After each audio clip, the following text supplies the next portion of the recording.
Hello and welcome to this month's drawing tutorial. This month we're going to tackle a baby, which I know sounds bad.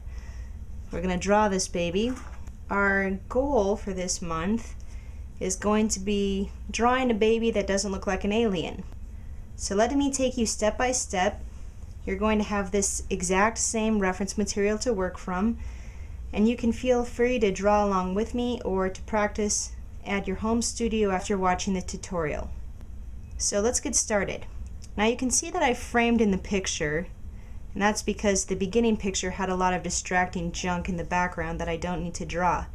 So to make it as simple for myself as possible, I framed it in, and then I measured the length of my sides, and I found the middle point and then the 2 quarter points. And I did that for each side. So I have an A, B, C, and I have a 1, 2, 3. You can give yourself as many guide points as you want. I could have 20 different divisions if I wanted to. But I feel comfortable giving myself just 3 per side. Then I translated those same proportions to my drawing paper. And that's to help me make sure that my proportions stay really nice and accurate and that I don't get lost in the drawing. So now I'm going to start the first step, and that is to start with a basic sketch of the largest shapes. I like to use an HB pencil or a 2H pencil for my starting sketches. So then I'm going to look at my frame, and I see that the top of the head is just a little bit below the edge of the frame here, and the bottom is almost in line with my point 3. So let me sketch that out. Here's point 3. Here's how close to the top I'm going to make the head. And you can see that I'm using short, light strokes to help keep my sketch from getting too dark. For you drawing at home, keep your beginning sketches light because you're definitely going to have to erase these lines. Now, where do the shoulders start? I have this shoulder that intersects the bottom of the ear, and that intersection is about a quarter of the way down from 2. So here's 2, here's about a quarter of the way. So there's my point of intersection, and that cuts in about there. And on the right side, 2 is right in line with this bib, and this shoulder intersects the plane right above the 3. I'm going to draw that intersecting. Here's my point 2. This is where I'll start to sort of sketch in that bib. Okay? So see how I can use those reference points to really quickly sketch in an accurate drawing of the largest shapes. Now that's step 1 complete because the largest shapes are in place and they're those basic shapes. But now I need to give myself guidelines for where to place the eyes and the nose and that little mouth. So I'm going to use a piece of scrap paper, and the eyes are right in the middle of the head. So let me make my guideline here. I'm going to make a cross for the line right between the eyes and then the top of the eyes, because remember it was the top of the eyes that were the center line. Then we'll go back to the photograph and see where those eyes fall in terms of the head width. So here's the width, here's the width. Be careful where you're marking the end points of the eye. Are you marking from the inner point and the outer point of the white, or the outer point of the skin? Because those are going to be 2 different measurements. Okay, so this is my eye length. Then the baby's eyes are an eye length and a half apart. So now if I head to my picture and I just roughly sketch where I think an eye will go for 1 measurement, if that was my eye length, then the second eye would start there and end there. So if this line is the top of the eye, then let me box in approximately how wide I think they should be. We can get a measurement for that if you want to be more accurate. There's the eye length. The eye width is about 1/3 of the eye length. So if this is my eye length, 1/3 would be about here. Good. Then go back to the baby, and we're going to use eye length to judge everything else. So where does the nose fall? If there's a straight line down from the inner eye here and the inner eye here, the nostrils are exactly in line with those corners of the eye. How far down should the nose end? From the bottom of the eye, it's about 3/4 of an eye length. So here's the eye length for the drawing. Here's my 3/4 mark. I'm going to put that about right there, and then I know that the tips of the eye are going to fall here and here. So this should be the nose about right here. Then the mouth. Going back to the photo reference, the corners of the mouth line up with the centers of the eye. The distance between the bottom of the nose and the top of the lip, that's about half an eye length. It's 1 eye length from the bottom of the nose to the top of the bottom lip. That's an easier measurement to mark.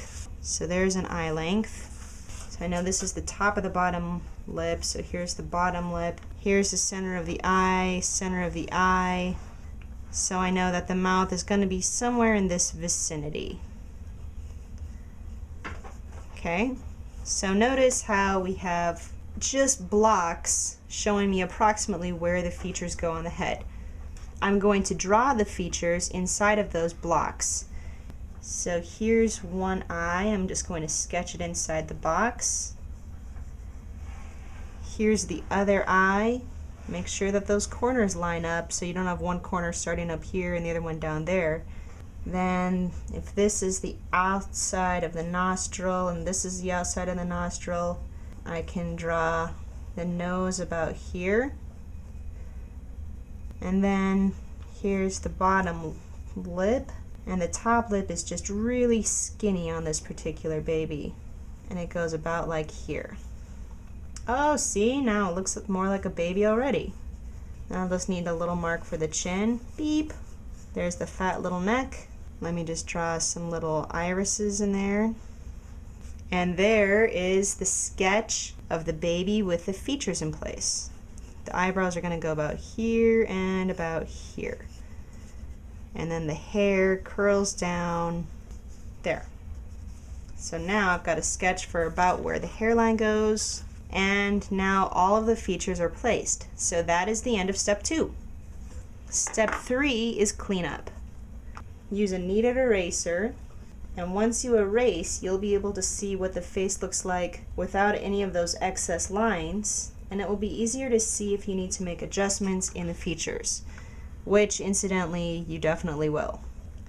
So now I'm going to tighten up my lines. I erase little pieces of the lines, and then I go back in and I darken them a little bit, but mostly I'm making them more certain.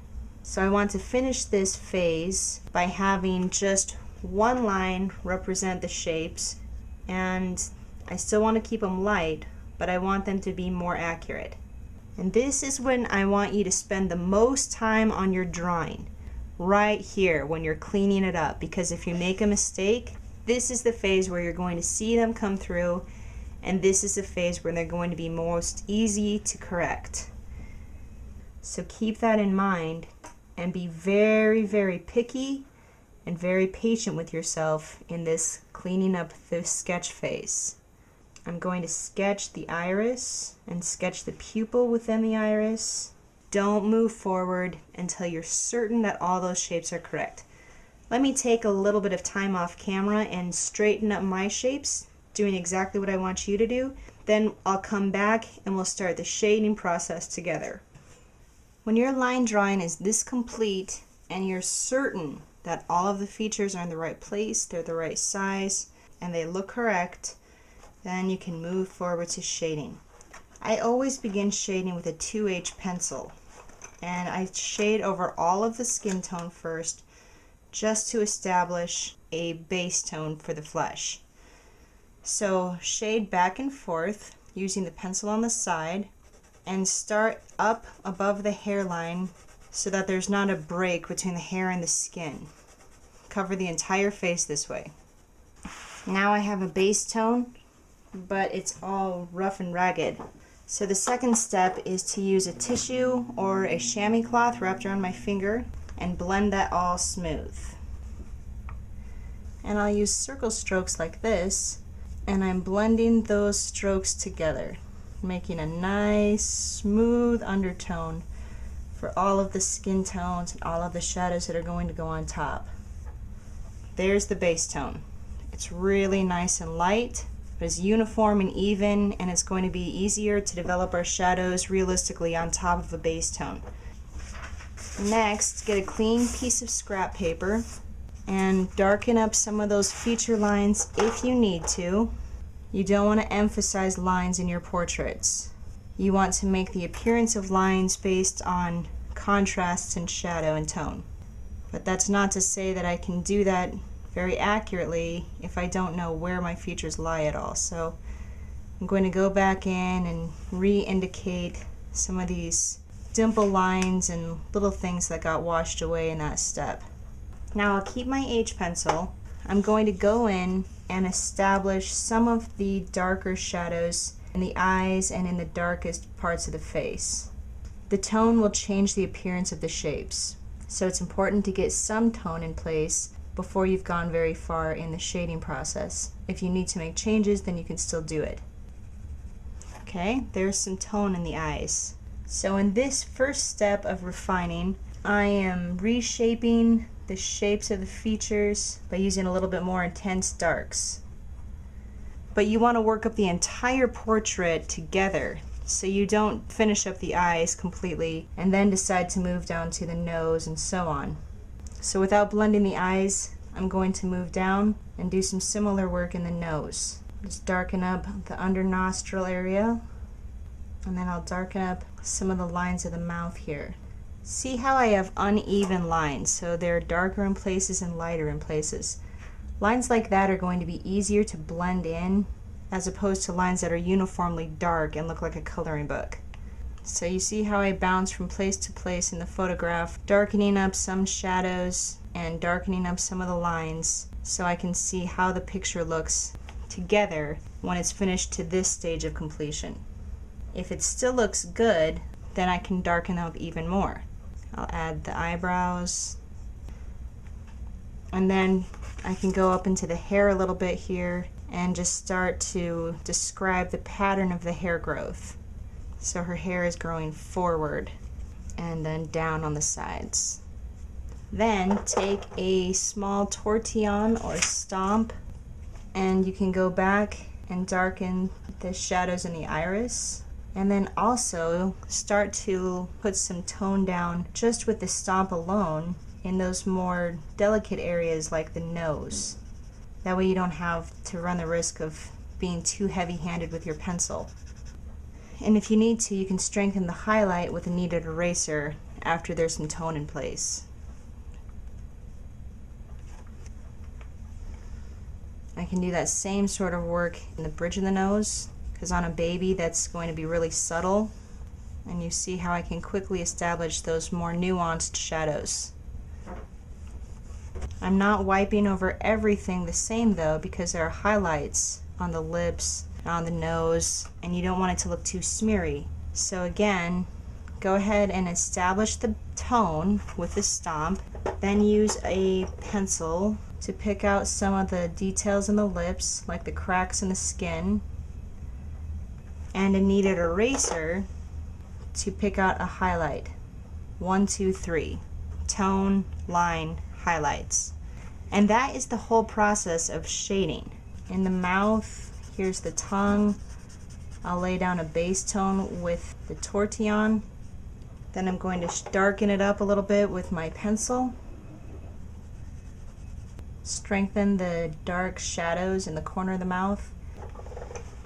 Blend those in with this tortillon again, and then pick out the highlights with your kneaded eraser. Okay, so let me take some time now and push the portrait up another level. I'll come back and show you how to push forward. Now here's the baby so far, so you can see how you gradually build it up. And now we're just going to push it a little bit more. I'll add that dark ring around the iris. Darken up those eyelashes and the area in the iris. But be smart about where you add your shadow, just not just everywhere, but in the corners to help it look like a round eyeball.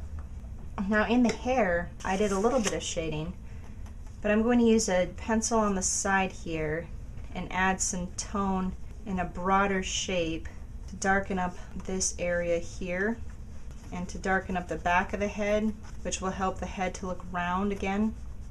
And then I can pick through with some individual hairs once that's done. And then once you've added that tone, you can go back in with your stomp and blend it a little bit more smooth. I'm still smoothing it in the direction of the hair growth. Then I can even take my kneaded eraser, flatten out one edge of it, and pick out some tiny, tiny little hairs so that there will be highlight hairs and hairs in shadow.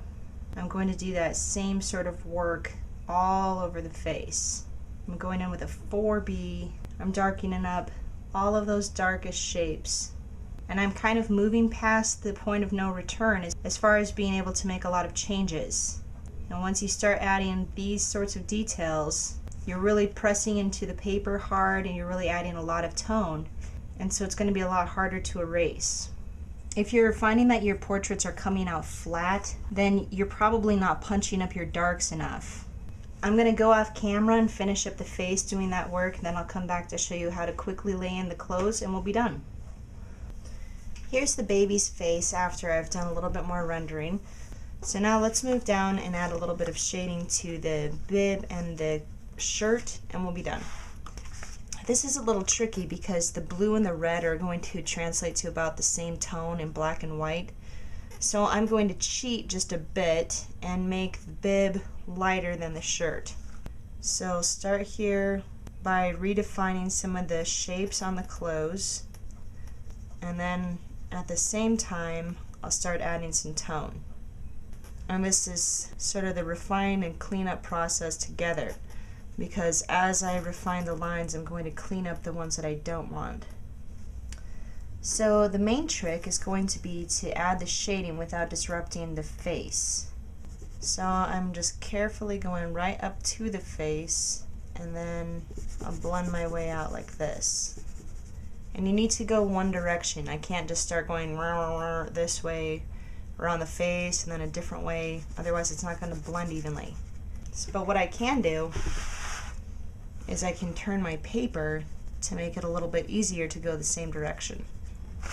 Once the tone of the bib is filled in, then I can blend it. And I'm going to do that with a large stomp instead of the chamois cloth because I need to maintain more control around the small features around the line of the face and the outside of the bib. So I'll start here at the top, go carefully around the ear, and then I'm using those small circle strokes to fill in the tone.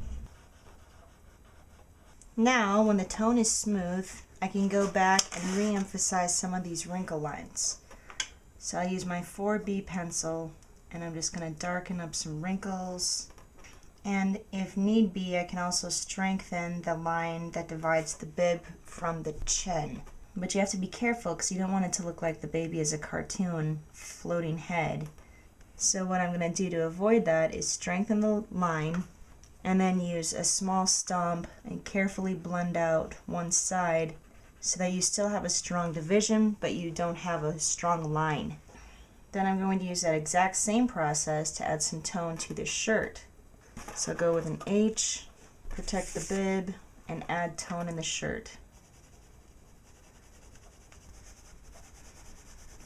And again, I'll turn it so that I can add that tone more evenly. And I'm going to strengthen the line between the bib and the shirt with a broken line like this. And then don't forget your kneaded eraser. You can also pull out little highlight lines, especially around the seam of the bib here.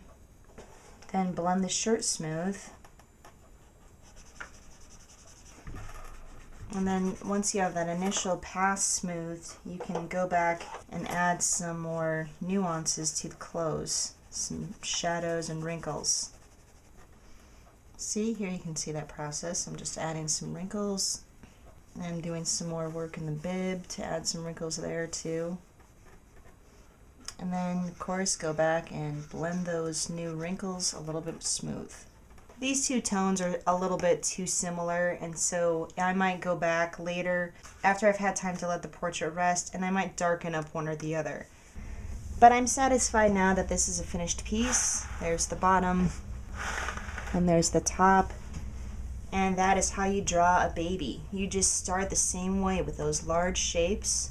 Give yourself plenty of guidelines and measurements. Remember, take most of your time on that step. And then shading is just a redundant process of putting down some tone, blending it smooth, darkening it up, picking out highlights, and repeating. So that concludes this month's drawing tutorial. I thank you so much for watching, and I wish you the best of luck in your own studio.